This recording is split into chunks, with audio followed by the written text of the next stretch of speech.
What's going on, my brothers and sisters? It's your boy Shorty. Um, this one's for the brothers. Sisters, you might as well keep scrolling because you're probably not going to like what I'm about to say. I've done a massive walk this morning in this awesome bush, and it got me thinking I wanted to do a video on some things. So,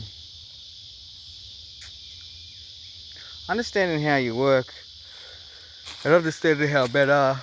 Oh, sorry, I yawed a bit buggered after that. I think I've been walking for about 2 hours. The calves are definitely burning. We're on fire. We're feeling rowdy. Yeah. It's got me thinking that there's a lot of men out there like myself who have a lot of love to give, right? We love hard when we love, and when we give ourselves to someone completely and get our heart broken, it affects us in a lot of different ways that females don't understand. Now, from me analysing my past relationships, and where am I getting this wrong? Where am I getting it wrong with women? And it's basically that I'm falling in love with narcissistic women. So, and I know that's going to come to a shock. Oh, here we go, another guy that's going to rubbish women, blah blah blah. No, this is not what this is. This is when you have a really big heart and you obviously don't care about images, and like most people think I'm a spinner, most people think I'm a troublemaker, because I tell the truth, and the truth hurts. It hurts a lot of people because they then got to look in the mirror and lie to themselves about the truth I'm telling. Now, in Tasmania, I learned a lot of things, bro, and it wasn't all bad. So, like, one of the things that her family taught me was like, if things are really hectic, go find yourself a stump and have a hard think. So that's what I've done. Didn't have a stump, I had a bit of a rock, but you get the drift. Like, I'm in the middle of the bush contemplating life. And it just came to me that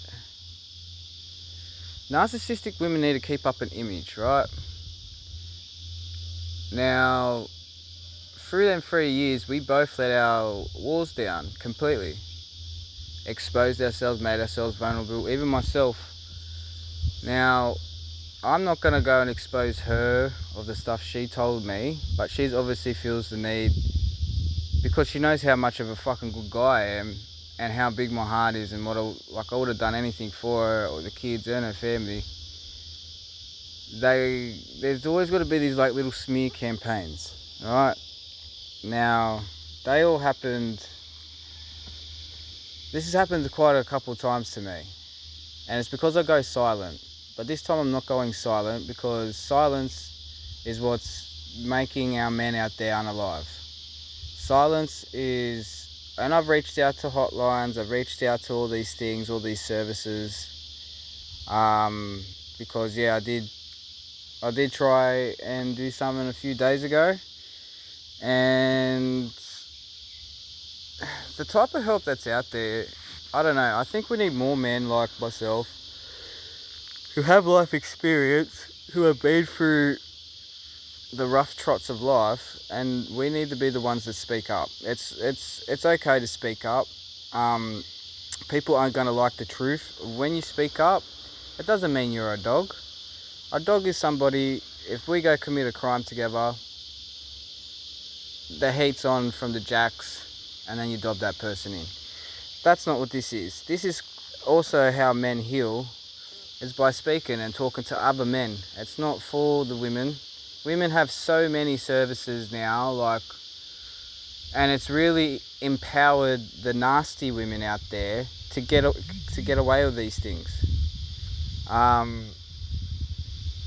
When I came into her life, she told me all about her nasty ex and the stuff that happened. I'm not going to get too much into it, but it was a really bad situation that she was in for 7 years. And when it's gone full circle, now I'm the nasty one. Well, I didn't keep you locked up on a farm. Your family also tried to rescue you and all this. It's the constant lying in narcissistic women that really blow me away. And I've got other mates that are going through the same thing, and they call me for advice, and I thought, you know what, since everyone comes to me for advice, I'm just going to help the people that need it. And it's harsh truth, it really is, it's pretty blunt, but it makes you a better person and it builds character. So it sucks, it fucking sucks, especially if you're there trying tooth and nail, trying to help these types of women, and you're just getting shafted every time you do.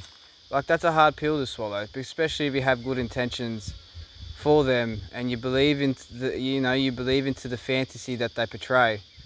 Now, my ex has paranoid schizophrenia.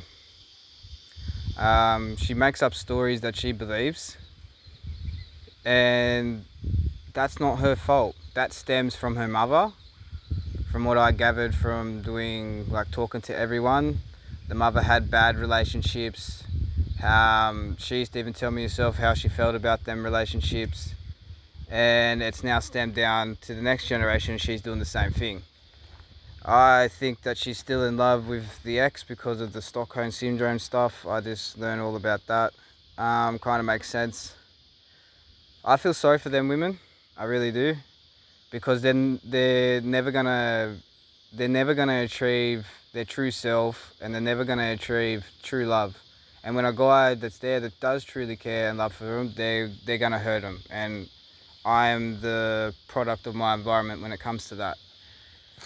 To the fellas out there, my best advice for you is, bro, if it is toxic and if you're constantly being the one putting the effort in, it's probably best that you step away from that relationship, because you're going to get pushed to the point of where you do snap. And then when you snap, that's when the daggers are going to come out and you're the worst guy in the world and you did all these bad things. And I thought that my exes were bad in their little smear campaign, but they had limits. When you deal with a paranoid schizophrenic narcissist who's a pathological liar, who believes the lies, like, you could put her on a lie detector and it will come up she's telling the truth. Like, that's where we're at. She tries to be a detective to fix everyone else's problems because she knows deep down that she can't fix herself. And not gonna get into it, but this has happened once before, where a girl thought that she could go get greener pastures, go find another man, and is now going around to all my associates asking about me and what I'm doing. And because I put everything up on social media, it's not hard to figure out what I'm doing. But they block me, unblock me, go sleep with other men, trying to find me in other men, and it just never works because I'm a unique person. I do my own thing. I go to my own drum. I wear my heart on my sleeve. I don't give a fuck what anyone thinks. And these people just think you're a spinner because of that. I was stuck in a house in Tasmania for 3 years, and it's taken me up to this point to realise that I'm actually a victim of this shit. So I just tried my best, and it just came up short. But I want to help other men like myself. I just want to help people, bro, because there wasn't help for fucking me, and I've been called the black sheep of the family. I've been called all these things. I've been belittled, been humiliated, been manipulated, been used and abused, friends, family, and everybody else, right? I'm okay with that now. They need to make me the bad guy in everyone's story so they feel good about the shit that they done to me. And they know what they did to me. Everyone out there knows what they've done to me. And it's not that I'm a dog, but truth hurts.